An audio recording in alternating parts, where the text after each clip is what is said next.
In this video, we're going to go through the basic steps of what's required for our first assignment, which is to create a slideshow, and then also a couple of diptychs.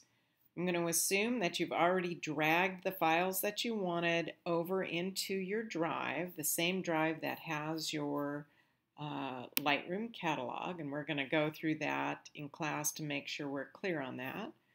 So I clicked on the import button. I'm going to go in and select the images that I want to import into Lightroom.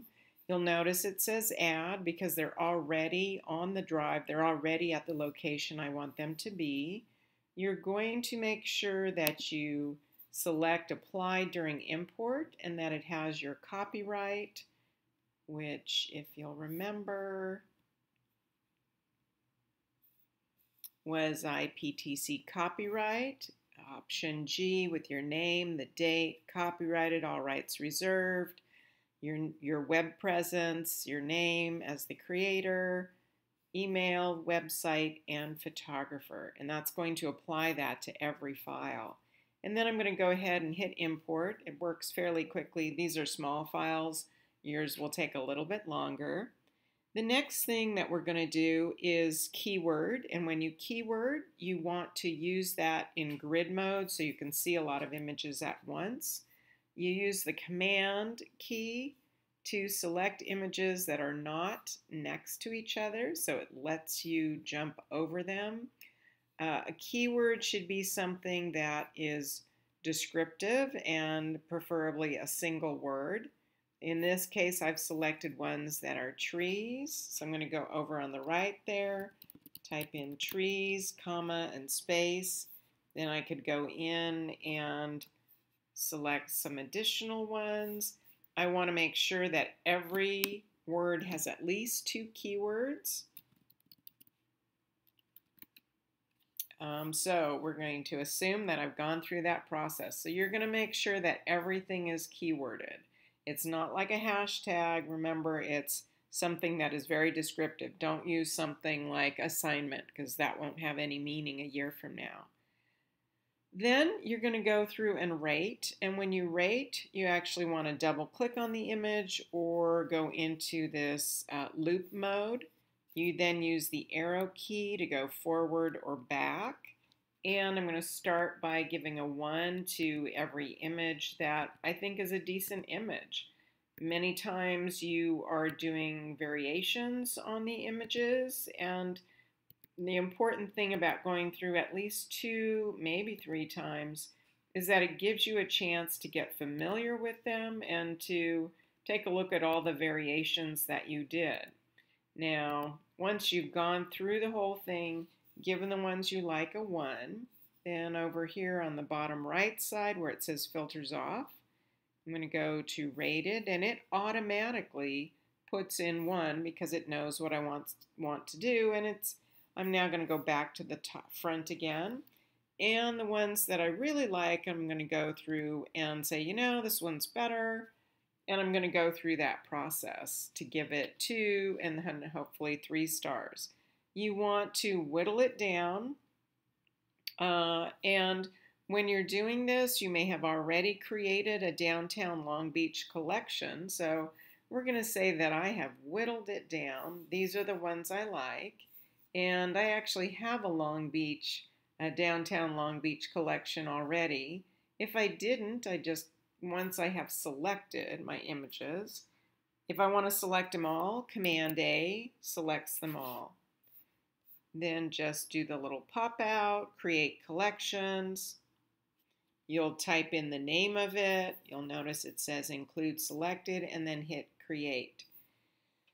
At any point, you can always add to a collection. So just using selected images, I'm going to press and drag from the center of an image, and when I highlight the collection I want, then I can go ahead and let go. And so I've added those images. At that point, at the point that you're ready, because I'm going to, let's say, now go to that collection, you'll notice that they're all highlighted right now, which means that I can't change their order. And they have to be in a collection for me to be able to change the order. Just click outside of there And now you can go ahead and reorganize, because remember, for the slideshow, you really want to think about that sequencing. You probably will need to do some develop, which is lighten, darken, color correct. We're going to skip over that for right now and go directly to slideshow. You're going to go through the options over here on the right side, and you may need to go through them a couple of times. One thing I don't want you to do is I don't want you to do watermarking or showing the stars. That always kind of looks weird. And what I do want you to do, however, is have an intro screen. So that is checking this box, and there's a little box next to it with a pop-out, and you go into Edit, and you can now type anything you want. You can change the size or the font, say OK, and that's going to be your new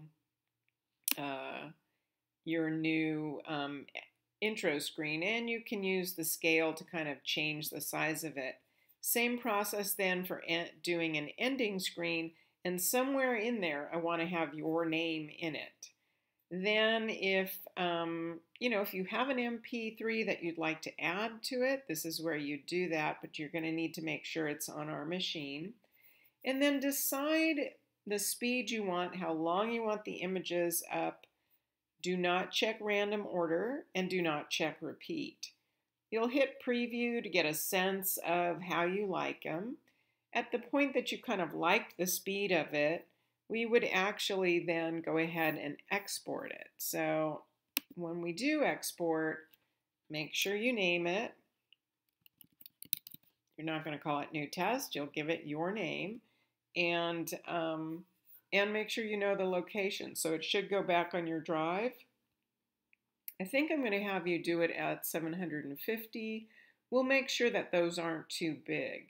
So it'll either be 750 or 640 by 480, but I think 750 should be okay. I want the image to be large enough to really be able to see it. And then you'll see it exporting over at the top left corner. The next thing, and so once again, remember, you can always change the order of the images just by pressing and dragging. Remember, you want to do that from the center of the image, and you can see that black bar highlights and lets you know when you're there. We're going to go into the print module, and over on the left side, click on page setup. You can pick 8.5 by 11. If you're doing 2 horizontal images, then pick portrait. If you're doing 2 vertical images, then pick landscape, because these things are going to go right next to each other. So in this case, I'll go ahead and pick landscape. Then you want to make sure you get to choose if you want to zoom to fill or not. And now I'm using the Command key. And you want to play around a little bit to kind of figure out which images you like and what order you want them to be in. And you'll actually have to go back into the library mode to be able to, it will drag. Okay, and then go back to Command key. Do you want to zoom to fill or not? Which is going to end up with some cropping. Then we have, in this case, I've got 2 columns and 1 row. And as I scroll down, under print job, we are printing to a JPEG file. I'm going to have you print at 150 resolution, JPEG quality 100, and down here we're going to go Pro Photo, RGB, Perceptual, and then print to file. You're going to give it a name. I will have already said what I want them named, and it's probably going to be your first initial last name, but I have a couple people who actually, that would be a repeat. And then you'd hit save, and it's actually going to go ahead and create that image for you. So there it is now, all in one file, and that's the basic process. To turn them in, I'll have you load them up to the file server.